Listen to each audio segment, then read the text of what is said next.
Hello दोस्तों, आज हम करेंगे रीजनिंग के कुछ महत्वपूर्ण प्रश्नों को हल। दोस्तों, ये प्रश्न आपकी परीक्षा के लिए उपयोगी हो सकते हैं और इन प्रश्नों के अभ्यास के माध्यम से आप अपनी परीक्षा की तैयारी को बेहतर कर सकते हो। तो आइए दोस्तों शुरू करते हैं आज का पहला प्रश्न। दोस्तों, यहाँ पर निर्देश दिए गए हैं प्रश्न संख्या 66 से 70 के लिए कि एक घन जिसकी 6 सतह पर लाल रंग से रंग दिया गया है और उसे चित्रानुसार अब घनाकार खंडों में विभाजित कर दिया गया है, तो बताओ कितने घन होंगे जिनकी। दोस्तों, आपको यहाँ पर एक घन दिखाई दे रहा होगा और इस घन को आप दोस्तों 3 सेमी का मान सकते हो।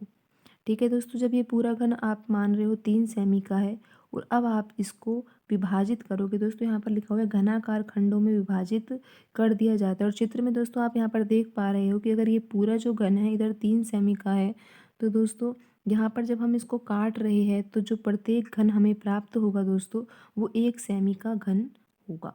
ठीक है दोस्तों, अब हम आगे दिए गए प्रश्नों को पढ़ते हैं कि उस प्रश्न में हमसे क्या पूछा गया। दोस्तों, यहाँ पर लिखा हुआ है कि 6 सतह पर लाल रंग हो। दोस्तों, जब हम इस पूरे घन को घनाकार खंडों में विभाजित करेंगे तो जो हमें घनाकार खंड प्राप्त होंगे उसमें अधिकतम दोस्तों 3 सतह ही रंगीन हो सकती है। और दोस्तों, जो 3 सतह रंगीन होगी ना, वो यहाँ पर शीर्ष पर यहाँ पर जो कोने दिए गए हैं ना, वहाँ से जो हमें घनाकार खंड प्राप्त होगा दोस्तों, उसमें 3 सतह हमको रंगीन दिखाई देगी। और दोस्तों, 2 सतह भी आप देख सकते हो। 2 सतह रंगीन कहाँ दिखाई देगी दोस्तों, यहाँ पर आप किनारे वाले भाग को देख पा रहे हो। इस किनारे वाले भाग में आपको 2 सतह दिखाई दे रही है।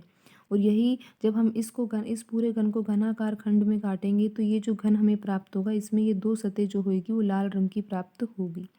ठीक है दोस्तों, अब हम यहाँ पर देख सकते हैं जो 66वां प्रश्न लिखा हुआ है, इसमें लिखा हुआ है 6 सतह पर लाल रंग हो। तो दोस्तों, 6 सतह पर लाल रंग हो ऐसी ऐसा कोई घन हमें यहाँ पर नहीं मिलेगा दोस्तों। जब हम एक घन को घनाकार खंडों में काट रहे हैं तो हमें अधिकतम 3 सतह ही रंगीन दिखाई दे सकती है। 3 दिखाई देगी दोस्तों। दो भी हो, दो वाले घन भी हो सकते हैं जिनकी 2 सतह रंगीन हो और जिनकी 1 सतह रंगीन हो, ऐसे घन भी होंगे। और ऐसे घन भी होंगे जिनकी कोई भी सतह जो होगी वो रंगीन नहीं होगी। लेकिन दोस्तों, ऐसा कोई भी घन प्राप्त नहीं होगा जिसकी 6 सतह पर ही लाल रंग हो। और दोस्तों, यहाँ पर 6 पूछा गया है। अगर आपसे 5 भी पूछा जाता कि 5 सतह पर लाल रंग हो ऐसे घनों की संख्या कितनी होगी, तो उसका आंसर भी दोस्तों यहाँ पर जो दिया गया ऑप्शन 4 है ना, 0, यही आंसर होता। तो दोस्तों, अगर आपसे अधिकतम 3 सतह रंगीन है इसका आंसर पूछा जाता है तो आप इसका आंसर निकालोगे। लेकिन अगर आपसे पूछा जाता है कि 4 सतह रंगीन हो, 5 सतह रंगीन हो, 6 सतह रंगीन हो, तो दोस्तों जो घन है उसकी अधिकतम 3 सतह ही रंगीन होती है। उससे ज़्यादा अगर आपसे पूछा जाता है तो उन सब के लिए आपका आंसर 0 ही होगा। और दोस्तों, यहाँ पर इस क्वेश्चन का आंसर भी क्या होगा, चौथा ऑप्शन जो दे रखा है 0, यही इसका सही आंसर होगा।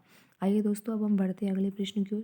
दोस्तों, ये प्रश्न बिल्कुल ही आसान होते हैं लेकिन आपको एक बार तो अभ्यास करना ही होगा ऐसे प्रश्नों का दोस्तों यहाँ पर दिया गया है कि 3 सतह पर लाल रंग होना चाहिए।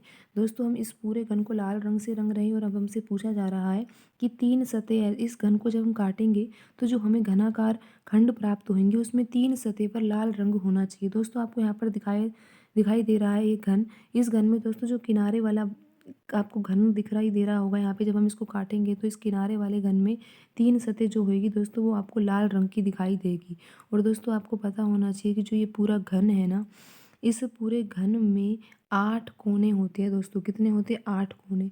और 8 कोनों से जो आपको घनाकार खंड प्राप्त होंगे दोस्तों, उनकी जो सतह होगी वो 3 लाल रंग की होगी।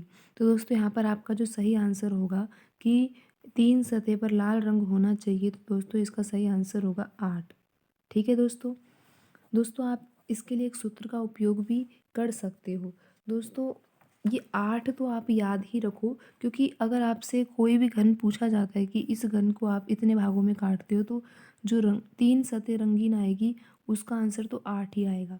अब अगले प्रश्न के लिए दोस्तों मैं आपको एक सूत्र बताना चाहूँगी और आप इस सूत्र के अभ्यास के माध्यम से कैसा भी प्रश्न पूछा जाता है तो आप हल कर पाओगे।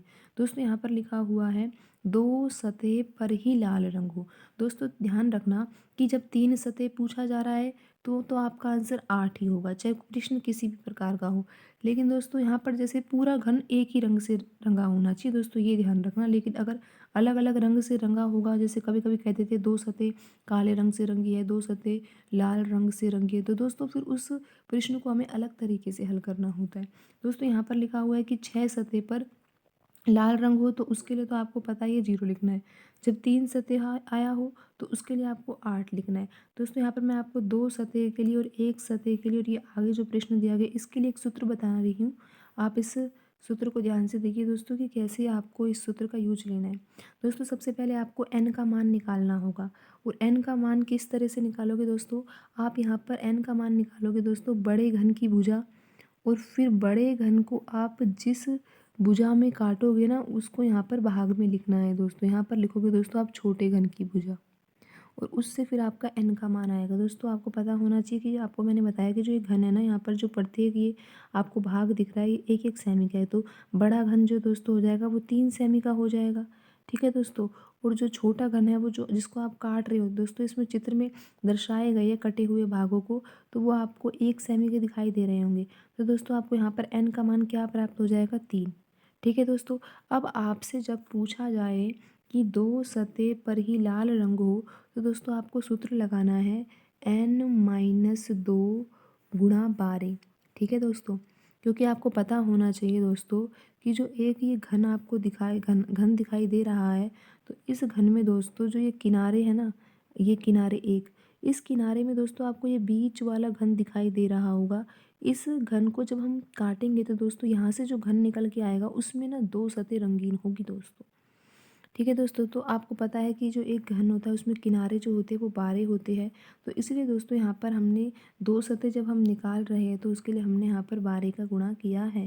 दोस्तों सूत्र आपका होगा n-2 गुणा 12 2 सतह के लिए। और दोस्तों n का मान अभी बताया कि n का मान कैसे निकालना है, बड़े घन की भुजा 3 सेमी, छोटे घन की भुजा 1 सेमी, तो आंसर आ रहा है यहाँ पे 3।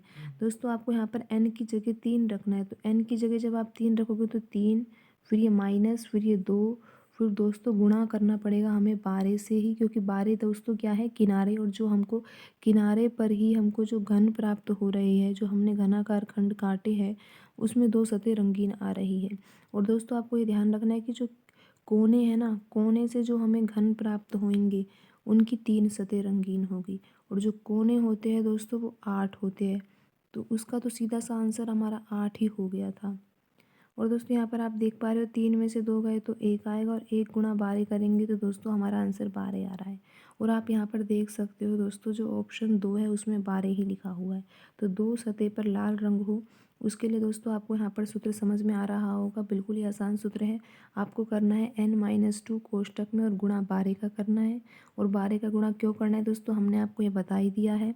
और यहाँ पर फिर n की जगह आपको 3 क्यों लिखना है, क्योंकि 3 का सूत्र 3 कैसे आया इसका सूत्र भी हमने आपको बताया है। फिर 3-2 करके और फिर यहाँ पे गुणा 12 करके हमारा आंसर 12 आ गया है। आइए दोस्तों अब अगला प्रश्न करते हैं। दोस्तों यहाँ पर अगला प्रश्न दिया गया कि एक, यहाँ पर दोस्तों लिखा हुआ है कि एक भी सतह पर लाल रंग नहीं होना चाहिए, यानी कि एक भी सतह पर लाल रंग नहीं होना चाहिए।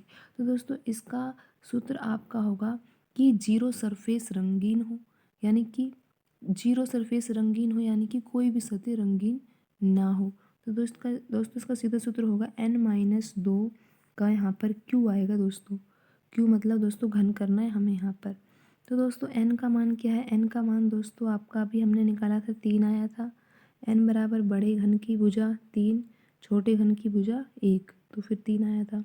अब यहाँ पर 3 फिर -2 का दोस्तों यहाँ पर घन करेंगे तो हमारा आंसर 3 में से 2 गए तो दोस्तों यहाँ पर 1 आ जाएगा, और 1 का घन करेंगे दोस्तों 1 ही आता है। तो दोस्तों यहाँ पर आपको ऑप्शन दिखाई दे रहा होगा, ऑप्शन 3 में 1 ही दिया हुआ है और यही आपका सही आंसर होगा। दोस्तों ध्यान रखना यहाँ पर प्रश्न में लिखा है कि एक भी सतह पर लाल रंग नहीं होना चाहिए, तो उसका आंसर आ जाएगा 1। दोस्तों अब यहाँ पर अगला प्रश्न दे रखा है कि केवल एक सतह पर लाल रंग हो। तो दोस्तों आपको पता होना चाहिए कि जो ये फलक दे रखे हैं ना, यहाँ पर फलक जो है दोस्तों, फलक में जो ये बीच वाला आपको यहाँ पर दिखाई दे रहा होगा घनाकार खंड, ये घनाकार खंड दोस्त ये इस घन को जब हम काटेंगे तो ये वाला जो घनाकार खंड हमको मिलेगा फलक में से दोस्तों, बिल्कुल बीचों बीच आपको दिखाई दे रहा होगा। इस घनाकार खंड को जब हम यहाँ पर देखेंगे तो ये घनाकार खंड, इस घनाकार खंड में केवल जो एक ही सतह होगी वो लाल रंग की होगी। ठीक है दोस्तों, तो जो फलक होते हैं एक घन में वो 6 होते हैं। तो दोस्तों जो हम यहाँ पर सूत्र का यूज लेंगे उसमें हम 6 का ही गुणा करेंगे दोस्तों एक सरफेस के लिए, क्योंकि एक सरफेस जो है हमें वो फलक पे ही प्राप्त हो रही है। और दोस्तों यहाँ पर आप ध्यान रखिए, जो हमें 2 सरफेस प्राप्त हुई थी रंगीन, वो हमें किनारों पर प्राप्त हुई थी, और 3 सरफेस जो रंगीन प्राप्त हुई थी वो हमें कोनों पर प्राप्त हुई थी। तो दोस्तों यहाँ पर केवल एक ही सतह लाल रंग की होनी चाहिए। तो उसका सूत्र है दोस्तों n-2 का यहाँ पर स्क्वायर, और दोस्तों गुणा करना है आपको 6 के साथ। तो दोस्तों आपको अभी बताया कि n का मान तो 3 है, 3 बड़े घन की भुजा और 1 छोटे घन की भुजा, तो 3/1 करने पर हमें 3 प्राप्त हो रहा है। दोस्तों यहाँ पर हम n की जगह 3 रखेंगे, तो 3-2 का फिर यहाँ पे स्क्वायर और दोस्तों गुणा 6। दोस्तों 3 में से 2 गया तो 1 और 1 का वर्ग करेंगे तो 1 ही आएगा, और यहाँ पर हम 6 का गुणा करेंगे तो दोस्तों 6 आंसर हमें प्राप्त हो जाएगा। और दोस्तों आपको दिए गए ऑप्शनों में दिखाई दे रहा है कि यहाँ पर ऑप्शन जो 2 है उसमें 6 लिखा हुआ है। ठीक है दोस्तों ये घन बिल्कुल आसान था। इसको आप वैसे ही बिना फॉर्मूले से भी हल कर सकते थे दोस्तों, लेकिन ये फॉर्मूला यहाँ पर इसीलिए बताया गया है क्योंकि ऐसे और भी सवाल बनेंगे जिसमें आप सीधे से उत्तर नहीं निकाल पाओगे। तो दोस्तों अगर आपको फॉर्मूला पता होगा तो आप आसानी से उत्तर निकाल सकते हो, और दोस्तों आपका आंसर भी सही होगा। तो दोस्तों आप इन सब प्रश्नों को समझ गए होंगे। तो दोस्तों आज की वीडियो में इतना ही, मिलते हैं अगली वीडियो में। धन्यवाद दोस्तों।